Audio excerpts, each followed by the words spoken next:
नमस्कार, आप देख रहे हैं न्यूज इंडिया, आपके साथ मैं हूं चारुल शर्मा। रुक करते हैं उत्तराखंड की खबरों का। सीएम पुष्कर सिंह धामी खटीमा में आज करोड़ों की सौगात देने वाले हैं। इस वक्त की बड़ी खबर आपको बताई जा रही है।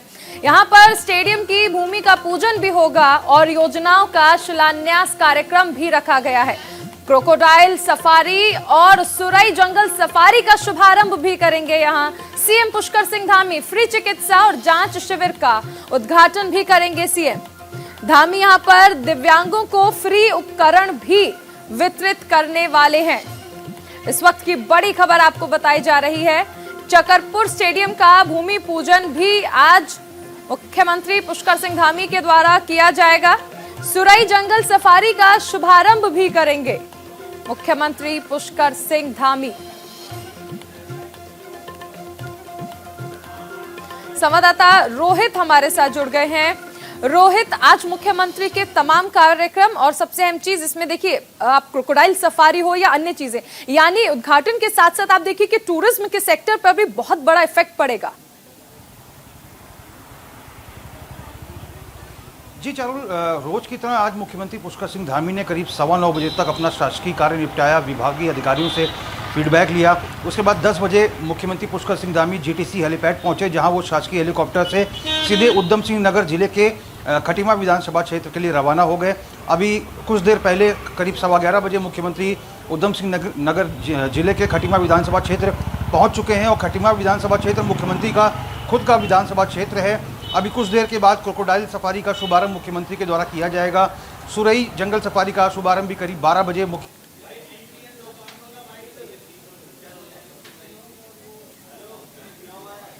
चलिए रोहित, आप बने रहिए, आगे भी आपसे जानकारी ली जाएगी। उधर सूबे के मुख्यमंत्री पुष्कर सिंह धामी ने वृहद कौशल और सेवा योजन रोजगार मेले का शुभारंभ किया। इस मौके पर मुख्यमंत्री पुष्कर सिंह धामी ने 42 युवाओं को नियुक्ति पत्र भी दिए। बता दें कि कौशल रोजगार मेले में युवाओं को संबोधित करते हुए मुख्यमंत्री ने कहा कि सभी युवा ऊर्जावान हैं। उन्होंने कहा कि सरकार पूरे प्रदेश में रोजगार मेले का आयोजन कर रही है, जिसमें युवाओं को रोजगार के अवसर मिल रहे हैं। आज जिन लोगों को यहाँ पर जिनका सिलेक्शन हुआ है, जिनको यहाँ से आज सर्टिफिकेट मिले हैं या मिलने वाले हैं, मैं उन सभी को अपनी तरफ से बहुत बधाई देता हूँ, बहुत शुभकामनाएं देता हूँ। और जो लोग आज यहाँ पहुँचे हैं और किसी कारण से वंचित रह गए हैं, तो उनको अपना प्रयास अभी जारी रखना है। इस प्रकार के मेले हम लगातार आयोजित कर रहे हैं पूरे प्रदेश के अंदर। मैंने 4 जुलाई 2021 से मुख्य सेवक के रूप में जब से काम करना प्रारंभ किया, तो हमने तय किया था कि हर जगह पर, हर जिले में इस प्रकार के हम मेले लगातार लगाएंगे। और मैंने जो हमारे उद्योग समूह के लोग हैं उनके साथ बैठकें करके भी उन सभी से हमने अनुरोध किया कि हमारे प्रदेश के अंदर उनके उद्योग लगे हुए हैं, तमाम प्रकार के जो औद्योगिक गतिविधियां हैं उनकी यहाँ पर संचालित होती हैं, तो कहीं ना कहीं उनको, हमारे यहाँ के जो बेरोजगार भाई बहन हैं, उनको भी इसमें साझीदार बनाया जाना चाहिए। उनको अपने साथ, उनको कहीं ना कहीं जोड़ना चाहिए, लगाना चाहिए। और उन्होंने भी हम लोगों से, सभी कंपनी के लोगों ने इसमें आगे बढ़ चढ़कर भाग लिया है। और लगातार इस प्रकार के जो रोजगार के मेले आयोजित हो रहे हैं, उन मेलों से हमारे सभी भाई बहनों को मेलों में आकर रोजगार के अवसर मिल रहे हैं, रोजगार मिल रहे हैं।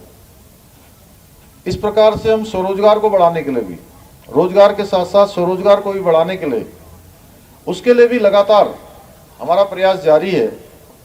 हमने अभी होम स्टे में और ज़्यादा सब्सिडी देने का प्रावधान किया है। होम स्टे के माध्यम से आज हमारे पूरे प्रदेश के अंदर 3700 होम स्टे हमारे पंजीकृत हो गए हैं और लगभग 8000 लोगों को इसमें अभी जॉब मिल रही है या उनको काम मिल रहा है स्वरोजगार के माध्यम से। मैं पिछले दिनों बनारस गया था मुख्यमंत्री परिषद की बैठक में। उस बैठक में भी हमारे यहाँ उत्तराखंड के अंदर सबसे ज़्यादा अगर कोई बेस्ट प्रैक्टिस में अभी लिया गया है तो होम स्टे को लिया गया है। होम स्टे को कैसे ज़्यादा बढ़ाया जाए, जिससे मैं ऐसा मानता हूँ कि हमने जिस दिन से भी काम करना प्रारंभ किया 24,000 जो सरकारी नौकरियां हैं वो हमारे यहाँ पर खाली हैं, लेकिन 24,000 से काम चलने वाला नहीं है। अगर हम और ज़्यादा खींचतान करेंगे, बहुत ज़्यादा निकालेंगे, तो 24-25,000 और नौकरियां निकल जाएंगी। और हमने अभी इसके लिए प्रयास भी किया है। 1734 पद, पुलिस की भर्ती बड़े लंबे समय से रुकी हुई थी, 1734 पद हमने पुलिस की भर्ती के अभी निकाले हैं। पिछले कई वर्षों से पुलिस की भर्ती नहीं हुई थी। इसी प्रकार से हम अन्य विभागों को भी देख रहे हैं कि सभी विभागों में भर्तियां खुलें और लगातार, आज लोक सेवा आयोग के अध्यक्ष का भी बयान आया था, वो लगातार उसकी समीक्षा कर रहे हैं कि जिससे कि जितने पद हमारे खाली हैं वो सारे के सारे पद जल्दी से जल्दी भरे जा सकें। लेकिन भाइयों बहनों, मैं आप सबको एक बात और बताना चाहता हूं कि सब मिलाकर हमारा प्रयास है कि हमारे जो औद्योगिक समूह हैं, औद्योगिक संस्थान हैं, वो आप सब लोगों को रोजगार दें। इसके साथ साथ जो सरकारी नौकरियां हैं वो भी जितनी हैं वो सब भरी जानी चाहिए। लेकिन उसके बावजूद भी मुझे लगता है कि अगर हम लाखों में भी इसको कर पाएंगे तब भी कई लाखों और रह जाएंगे। केवल रोजगार के लिए नहीं, मैं चाहता हूं कि आप लोग रोजगार के साथ साथ, रोजगार लेने के साथ साथ आप देने वाले भी बने। इसके लिए हमने बहुत सारे नए काम शुरू किए हैं। मुख्यमंत्री स्वरोजगार योजना शुरू की है, मुख्यमंत्री नैनो योजना शुरू की है, वीर चंद्र सिंह गढ़वाली पर्यटन की जो योजना शुरू करी है। इसी के साथ साथ अभी आजीविका मिशन के तहत जो हमारी बहनें हैं जो स्वयं सहायता समूह चलाती हैं, उनको भी हमने स्वरोजगार, उनका और तेजी से चले और रोजगार को लोगों को जोड़ें, उसके लिए हम लगातार काम कर रहे हैं। 5 लाख रुपए तक के ऋण देने की हमने व्यवस्था की है। वीर चंद्र सिंह गढ़वाली योजना में हमने जो 10 लाख 15 लाख की सब्सिडी थी उसको 25 लाख तक हमने बढ़ाने का प्रावधान किया है। होम स्टे योजना में हमने और सब्सिडी बढ़ाने का हमने प्रावधान किया है। हम ऐसे फैसले लगातार ले रहे हैं जिससे कि हमारे सभी नौजवानों को रोजगार के साथ साथ स्वरोजगार से भी जुड़ने का अवसर मिले। उधर प्रदेश के कैबिनेट मंत्री सतपाल महाराज ने लोक निर्माण विभाग की 10 करोड़ 35 लाख 7 हजार की योजनाओं का लोकार्पण और शिलान्यास किया। सतपाल महाराज ने इसके साथ साथ कोरोना योद्धाओं को भी सम्मानित किया और जनता को संबोधित करते हुए कहा कि प्रधानमंत्री मोदी के नेतृत्व में बीजेपी की डबल इंजन की सरकार लगातार विकास कर रही है। आप सभी जानते हैं कि 500 साल से राम मंदिर का झगड़ा चल रहा था।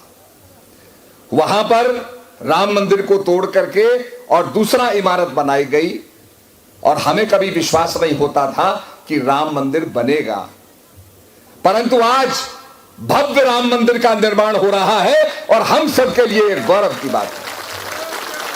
आप जब कभी बनारस जाते होंगे, काशी विश्वनाथ के दर्शन करने जाते होंगे, गलियों से जाना पड़ता था, बड़ी सांकरी गली थी और गली में अगर कोई सांड आ जाता था, कोई गौ आ जाती थी तो हम लोगों को किसी के घर में घुसना पड़ता था ताकि वो जानवर निकल जाए। आज माननीय प्रधानमंत्री जी ने वहां का परिसर बढ़ा दिया और कलश लेकर के, कभी आपको यह कल्पना थी कि भारत का प्रधानमंत्री कलश लेकर के और गंगा स्नान को जाएगा और सारी दुनिया देखेगी कि हमारा प्रधानमंत्री गंगा में स्नान कर रहा है। ये हम सबका गौरव माननीय प्रधानमंत्री जी ने बढ़ाया। एक कार्यकर्ता था, उसने कहा मैं जरा काम से जा रहा हूं, खाने के समय लौट आऊंगा। बहुत देर हो गई काम करते करते, पत्नी का फोन आया, आप खाने पे नहीं आए। उसने कहा भाई मैं काम कर रहा हूं, देर से आऊंगा। रात को थका मांदा वो लौट करके आता है। जब लौटता है तो घर के दरवाजे पर उसकी छोटी बेटी खड़े होकर कहती है पापा आ गए। उसकी कुछ थकान कम होती है। अंदर जाता है तो उसकी पत्नी कहती है आज आपने बड़ी मेहनत की, मैं आपके लिए गर्म चाय बना के लाती हूं। उसकी थकान और कम हो जाती है। वो अंदर जाता है तो उसकी मां मिलती है, कहते बेटा आज तूने बड़ा काम किया, मैं तेरे लिए अच्छा भोजन पकाती हूं, और उस व्यक्ति की सारी थकान निकल जाती है। हमारे प्रधानमंत्री जिन्हें कोई अच्छा कहता है, कोई बुरा कहता है, कोई क्रिटिसाइज करता है, कोई आलोचना करता है, और सबकी निंदा सुनने के बाद वो व्यक्ति अपने घर में जाता है, कमरे में जाता है, कोई बालिका उसको नहीं कहती पापा आ गए, कोई चाय नहीं पिलाता, कोई भोजन नहीं बनाता, और वो बिस्तर पर लेट करके ये कहता है कि मेरी भारत माता कैसे आगे बढ़ेगी, मेरा भारत कैसे विश्वगुरु बनेगा। आज उस मोदी जी के संकल्प को, भारत के आगे बढ़ाने को, मोदी जी के संकल्प को हमने भी बढ़ाना है। अगर वो व्यक्ति भारत के बारे में सोचता है तो हमको भी भारत के बारे में सोचना पड़ेगा। हमारे साथ संवाददाता संजय पुंडीर जुड़ गए हैं। संजय, सतपाल महाराज ने जहां एक तरफ तमाम सौगातें दी हैं प्रदेश की जनता को, वहां पर राम मंदिर का जिक्र करना भी नहीं भूले, और सबसे अहम चीज है कि बीजेपी हर मंच से इसको जिस तरह से गौरवान्वित कर रही है, यानी कहीं ना कहीं जनता की जो नब्ज है उसे टटोल भी रहे हैं और उस पर काम भी कर रहे हैं।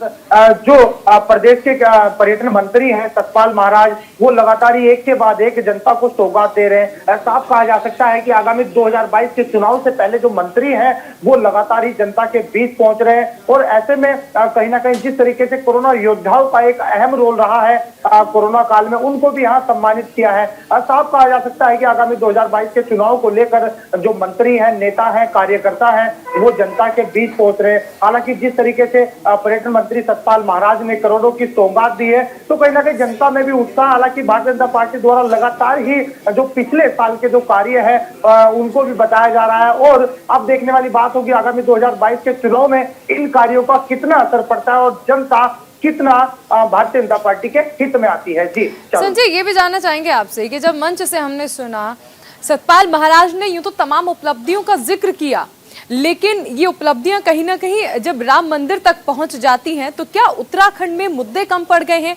क्या उन्हें लगता है कि ऐसे तमाम मुद्दे हो सकते हैं कि जिस पर विपक्ष उन्हें घेर सकता है या जनता सवाल कर सकती है? उत्तराखंड के पास खुद पर बहुत सारे मुद्दे हैं, बहुत सारी विकास की बातें हैं जिनका जिक्र वो कर सकते थे। बिल्कुल चारुल, बहुत अच्छा सवाल आपने किया है। साफ कहा जा सकता है कि जब चुनाव का वक्त आता है, जब धर्म और जाति की बात जो राजनीतिक पार्टी है वो करती है, ऐसे ही सतपाल महाराज ने जो जिक्र किया है राम मंदिर का, हालांकि यह कहना जरूरी भी है जिस तरह भारतीय जनता पार्टी द्वारा एक बड़े मुद्दे को हल किया गया, तो उसका अब कहीं ना कहीं भारतीय जनता पार्टी फायदा उठाना चाहती है, और धर्म की राजनीति एक बार फिर 2022 के चुनाव में दिखाई दे रही है कि जो भारतीय जनता पार्टी के और कोई मुद्दे नहीं है, और धर्म और जाति को लेकर कहीं ना कहीं वोट बटोरने की जद्दोजहद यहाँ देखने को मिल रही है। जी चारुल। संजय, आप बने रहिए, आगे भी आपसे जानकारी ली जाएगी। रुक करेंगे एक बड़ी खबर का। कांग्रेस प्रदेश अध्यक्ष गणेश गोदियाल का बड़ा बयान सामने आया है। उन्होंने कहा है कि बीजेपी के कई विधायक कांग्रेस के संपर्क में हैं। एक बड़ा बयान, कार्यकर्ताओं के काम को किनारा नहीं करेंगे। गणेश गोदियाल का ये बड़ा बयान, कह रहे हैं बहुत से वर्तमान विधायक हैं जो कांग्रेस के टच में हैं। मैं पहले भी इस बात को स्वीकार कर चुका हूं, आज भी इसको स्वीकार कर रहा हूं, पर हमारी अपनी स्थिति है, हमारी अपनी प्लानिंग है, हमारी अपनी रणनीति है, हमारे अपने कार्यकर्ता हैं जिनके 5 साल की मेहनत को दरकिनार करते हुए हम बीजेपी के विधायकों को ले आए ऐसे ठीक चुनाव के मौके पर, तो ये हमारे कार्यकर्ताओं के पुरुषार्थ को नकारने के समान है। पार्टी इस पर विचार करेगी। मैंने पार्टी में रखा भी है मामला कि भाई कुछ लोग ऐसे हैं कि जो आना चाहते हैं, और ये दिक्कतें भी बताई हैं कि फलां जगह पर फलां लोग हमारे बहुत मेहनत कर रहे हैं, उनके जीतने की भी संभावना है। जब हमारे अपने लोगों की जीतने की पूरी संभावना है तो ऐसे में हम ऐसा रिस्क नहीं लेंगे, लेकिन फिर भी कुछ ऐसे जगह हैं जहां पर इस प्रकार के बातें विचारनीय हैं। हमारे संवाददाता रोहित हमारे साथ बने हुए हैं। रोहित, एक बहुत बड़ा बयान है ये कि बीजेपी के कई विधायक हैं जो कांग्रेस के संपर्क में हैं, और पिछले कुछ दिनों जो हमने एक्टिविटीज देखी हैं उसके बाद क्या इन बयानों को, क्या इस तरह के जो बयान दिए जा रहे हैं इन्हें और बल मिल सकता है? जी चारों हमने दिखाया था कि कांग्रेस के जो प्रदेश संगठन महामंत्री हैं मथुरा जोशी, उन्होंने भी अपने वक्तव्य में कहा था कि बीजेपी के 1 दर्जन से अधिक विधायक जो हैं कांग्रेस के संपर्क में हैं। चूंकि चुनावी वर्ष है और चुनावी वर्ष में तमाम ऐसी गतिविधियां होती हैं, चाहे वो बीजेपी में हो चाहे कांग्रेस में हो, तमाम जो ऐसे लोग हैं जिनके टिकट काटे जाते हैं वो नाराज़ होते हैं, या तो फिर निर्दलीय लड़ते हैं या फिर बीजेपी के नाराज़ लोग कांग्रेस में शामिल होते हैं, कांग्रेस के नाराज़ लोग बीजेपी में शामिल होते हैं, कुछ निर्दलीय लड़ते हैं, कुछ क्षेत्रीय दलों से लड़ जाते हैं। तो ऐसी प्रबल संभावनाएं हैं। और चुनावी वर्ष की अगर 2017 की बात करें तो 2017 में भी एक बड़ी टूट देखने को मिली थी कांग्रेस के भीतर, जिसमें सतपाल महाराज, हरक सिंह रावत, सुबोध उनियाल, विजय बहुगुणा जो पूर्व सीएम रह चुके हैं, ऐसे तमाम नेता जो हैं, और यशपाल आर्य, उनके बेटे संजीव आर्य, तमाम नेता कांग्रेस छोड़कर बीजेपी में शामिल हो गए थे। तो चुनावी समर है। चुनावी समर में दल बदल लगातार जारी रहता है, चाहे उत्तर प्रदेश के परिप्रेक्ष्य में बात करें, उत्तराखंड के परिप्रेक्ष्य में बात करें, तो इस बात की प्रबल संभावना है कि अभी जब टिकट फाइनल होंगे बीजेपी के भीतर और कांग्रेस के भीतर सभी 70 विधानसभा सीटों के लिए, तो जिनके टिकट काटे जाएंगे तो वो स्वाभाविक है या फिर वो कांग्रेस का रुख करेंगे या फिर क्षेत्रीय दलों का, या फिर निर्दलीय रूप से वो चुनाव लड़ सकते हैं। जी रोहित, ये तस्वीरें क्या लगता है, क्या इन बातों का, इन बयानों का आधार हो सकता है? क्या महज टिकट कटने के आधार पर ही इतना बड़ा बयान गणेश गोदियाल ने दे दिया कि कई विधायक बीजेपी के कांग्रेस के संपर्क में हैं? जी देखिए, चारुल, राजनीति जो है, राजनीति में महत्वाकांक्षा नेताओं की बहुत होती है, चाहे वो लोकसभा का चुनाव लड़ने वाले जो उम्मीदवार हों, चाहे विधानसभा का चुनाव लड़ने वाले उम्मीदवार हों, तमाम लोग महत्वाकांक्षी होते हैं। वो चाहते हैं कि विधायक बन के आएँ और पूरा प्रयास होता है कि जिस पार्टी से वो लड़ रहे हैं उसकी सरकार बने। और ऐसे में जब तमाम दावेदार अपने नामों को प्रस्तुत करते हैं, हाईकमान के समक्ष डिस्कशन होता है और 5-5, 6-6 नाम के पैनल जाते हैं, और अगर वो पैमाने पर खरे नहीं उतरते, उनका टिकट कट जाता है और प्रभावशाली नेता होते हैं, तो साफ तौर पर वो दल बदल करते हैं और अपनी महत्वाकांक्षा को पूरा करने के लिए चाहे वो निर्दलीय लड़ना पड़े, क्षेत्रीय दलों में जाना पड़े, कांग्रेस से बीजेपी या बीजेपी से कांग्रेस में आना पड़े, तो ये चीज़ें चुनाव के वक्त पर बिल्कुल जायज़ होती हैं। और जो गणेश गोदियाल जो कांग्रेस के प्रदेश अध्यक्ष है, जो उनका बयान है, वो उन्होंने इस बात की पुष्टि की है। तो इस बात की पुष्टि न्यूज़ इंडिया ने पहले भी की थी, क्योंकि संगठन महामंत्री कांग्रेस के मथुरा जोशी ने इस बात को पहले भी कहा था। और आगे देखना होगा कि आखिर क्या आधार था इन बयानों का। बने रही रोहित, आगे भी आपसे जानकारी लेंगे, लेकिन फिलहाल इस वक्त की बड़ी खबर का रुख कर लें। उत्तराखंड कांग्रेस स्क्रीनिंग कमेटी की आज अहम बैठक है और दिल्ली में होने वाली है ये बैठक। अविनाश पांडे की अध्यक्षता में ये बैठक होगी और बैठक में विधानसभा चुनावों पर किया जाएगा मंथन। विधानसभा सीटों पर प्रत्याशियों के नाम पर भी मंथन किया जाएगा। कांग्रेस स्क्रीनिंग कमेटी की आज ये बैठक होने वाली है। संजय पुंडीर और रोहित हमारे साथ लगातार बने हुए हैं। रोहित, सबसे पहले आपके पास आना चाहेंगे, विधानसभा चुनाव में किस तरह से टिकट दिए जाने हैं, ये एक प्रमुख मुद्दा रहने वाला है। सबसे पहले जो बैठक हुई है वो देहरादून में हुई है और देहरादून के बाद अब ये बैठक दिल्ली में हो रही है।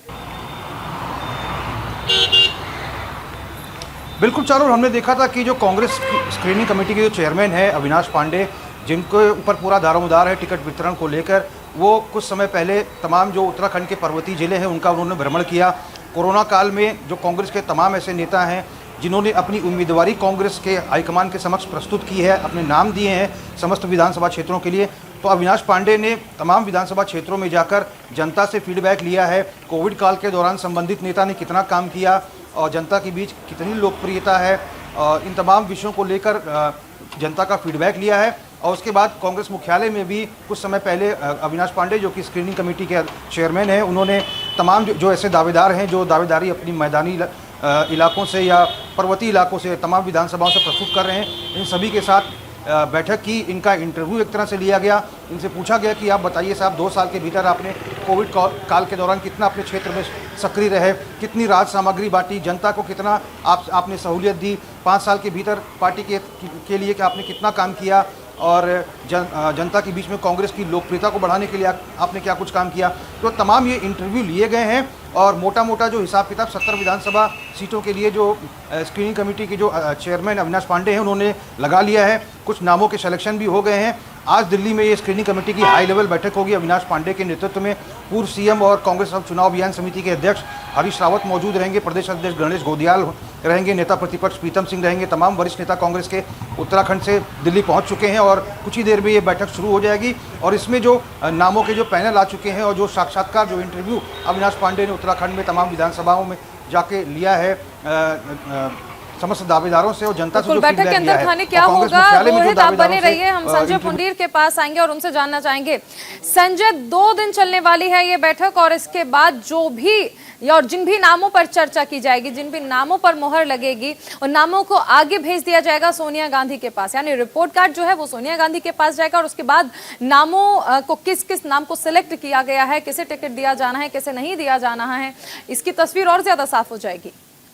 बिल्कुल चारुल, पार्टी कोई भी हो उसमें सबसे ज्यादा पार्टी के लिए अहम जरूरी होता है कि उसके दावेदार हो, जो भी उसका दावेदार हो उसकी लोकप्रियता हो, जनता उन्हें जानती हो और जनता को प्रभावित करने वाले वो उनका दावेदार हो। इसी को लेकर आज स्क्रीनिंग कमेटी की बैठक है। हालांकि बैठक दिल्ली में होने वाली है। बीते दिनों ही लगातार हमने उत्तराखंड में देखा है, तमाम विधानसभाओं में स्क्रीनिंग कमेटी ने बैठक की और वहां अपने जो प्रबल दावेदार है, जिस दावेदार में दम है, ऐसी उन्होंने जांच की है। तो इसी की अब जो रिपोर्ट है वो आला हाईकमान को भेज दी थी। उसके बाद आज जो कहीं ना कहीं स्क्रीनिंग कमेटी की बैठक है उसमें इस बात को लेकर मंथन किया जाएगा कि दावेदार कैसा होना चाहिए। हालांकि जो प्रत्याशी है उन्होंने कोरोना काल के समय कैसा कार्य किया है, जनता के बीच कितना रहे हैं वो और जनता उन्हें कितना जानती है, इन्हीं सब बातों को लेकर आज एक स्क्रीनिंग कमेटी की बैठक है। और अब देखना होगा किन के नाम पर मोहर लगती है, किस तरह से आला कमान जो पार्टी के हैं वो टिकट का बंटवारा करते हैं। हालांकि पहले से ही जो टीम बनाई गई थी, जनता के बीच में घूमकर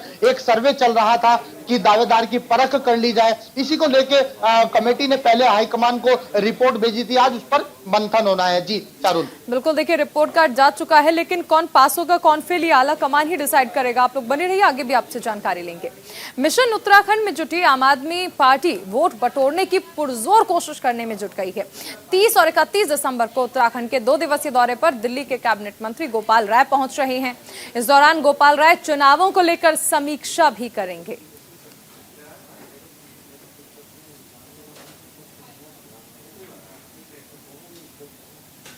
माननीय कैबिनेट मंत्री गोपाल राय जी, जो हमारे थिंक टैंक का अहम हिस्सा हैं और अपने संगठनात्मक अनुभव में अहम माने जाते हैं, पूरे देश में संगठन बनाने में उनका बहुत महत्वपूर्ण योगदान रहा।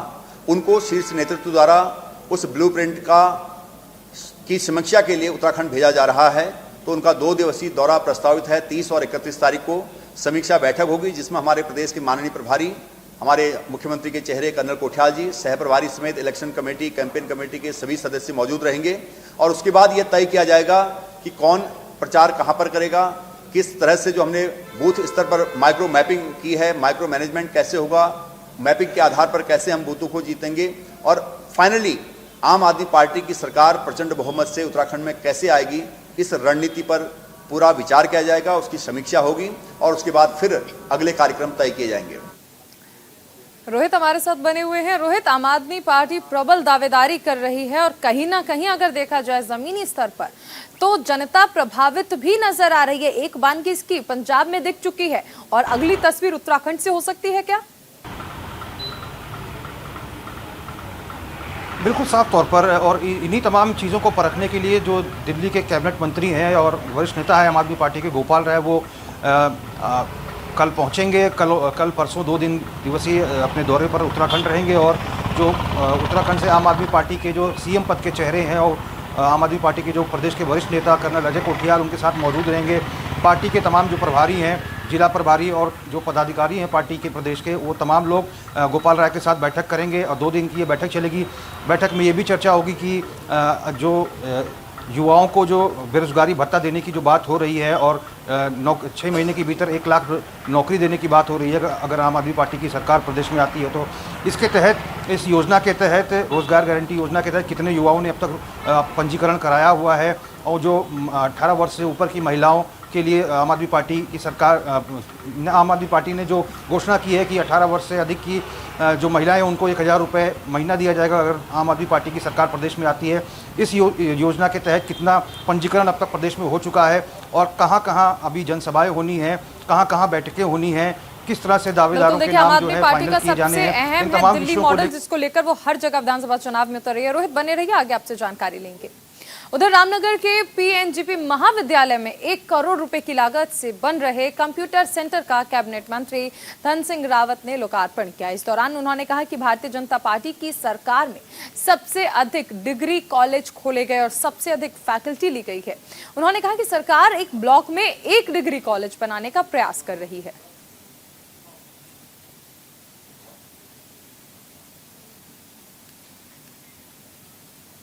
तो पीएनजीपी महाविद्यालय में कंप्यूटर सेंटर का लोकार्पण किया है और यहां पर सबसे अहम चीज है कि बीजेपी का दावा है कि सबसे ज्यादा महाविद्यालय उनकी सरकार में बने हैं।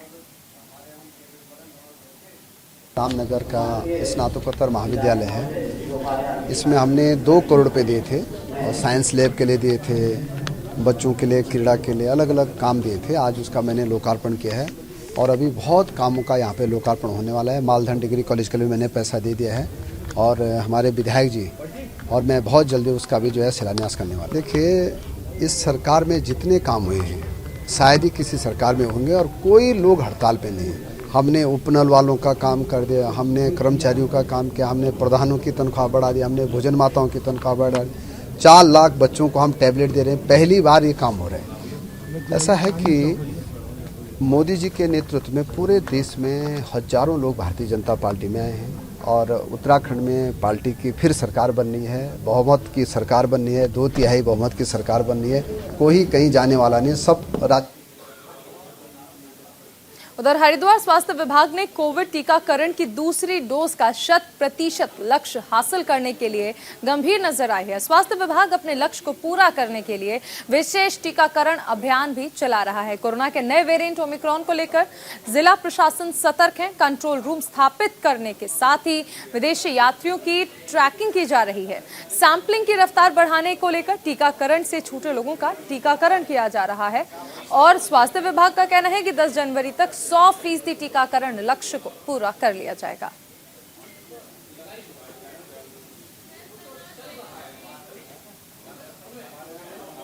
हमारे जो सेकेंड डोज है वो आज के डेट में 75.5% के लग चुके हैं कल तक के।